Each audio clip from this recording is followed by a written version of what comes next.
4 decades since the revolution, Iran has changed the way it fights wars, or rather, where it fights wars.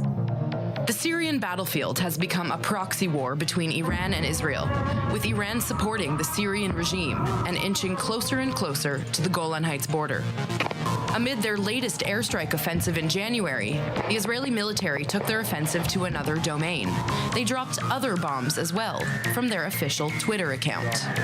The accounts of Iranian officials were silent, but it set off a Twitter storm of angry responses, ones that suspiciously resembled what could have been official responses from the Islamic Republic. The goal is to try and persuade and impact the Iranian people to go to the streets, to storm the streets, and ask for a change, and this change may lead to change in the government. Over the years, political figures have come to understand the power and importance of an online presence, and particularly the ability to have a direct channel to speak to the common people, even across borders. In 2013, Iran's President Hassan Rouhani tweeted a Jewish New Year greeting at a time when relations between the Islamic Republic and the Jewish state were slim to none. Israeli Prime Minister Netanyahu reached out directly to the Iranian people in a video message last year to tell them to reject their government's policies. Millions of Iranian children are suffering due to mismanagement, to incompetence, and the theft of vital resources by the Iranian regime.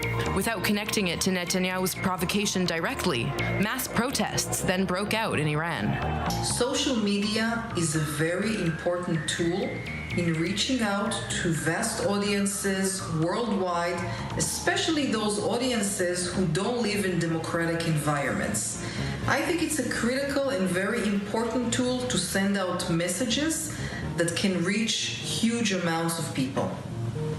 But why is social media outreach so effective?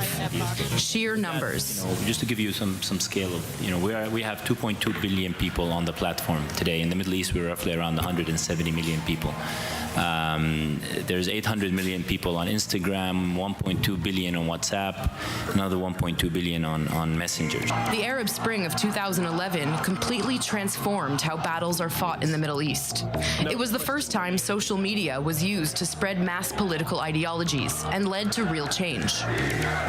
Now, technology is more advanced, and the battlefield has taken on a different domain, the cybersphere. But with so many conflicting and convoluting voices, can't social media do more harm than good? I don't see any problem in this back and forth kind of conversation on social media. On the contrary, maybe through social media, we will be able, here in Israel, to reach the hearts and minds of the Iranian people, and maybe this will lead to a change. As one Twitter user put it, social media wars are all in all harmless and have much fewer casualties than real wars. And as another user put it, make memes, not war.